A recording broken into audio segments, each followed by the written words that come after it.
Alors pour continuer à découvrir l'application, je vous propose d'ouvrir une image. Donc on va recommencer avec la Joconde. Bon, on va faire comme du chant, rien de tel que de toucher au grand monstre sacré. Alors on va mettre deux images en parallèle et donc on va diviser notre espace de travail. Alors j'ai d'abord cette première Joconde qui était ouverte, je vais ouvrir une deuxième. Alors pour ceux qui ne connaissent pas, c'est la Joconde du Prado qui a été découverte il y a quelques années sous une autre vieille toile. Je vais ouvrir la Joconde de Paris et qui pour l'instant vont se trouver toutes les deux dans deux fenêtres distinctes.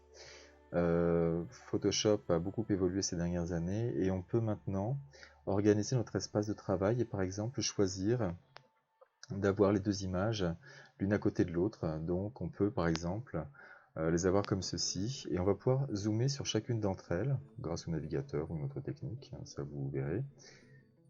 Et par exemple on pourrait travailler sur leurs deux sourires comparés. Ah, je n'ai pas bien manipulé. Et donc zoomer jusqu'à avoir véritablement les deux sourires l'un à côté de l'autre. On peut, en déplaçant le curseur, choisir d'agrandir une image plus que l'autre selon celle sur laquelle nous allons principalement travailler. Et voilà, donc nous avons personnalisé un petit peu cette interface de travail. Ça peut être pratique notamment pour le dessin.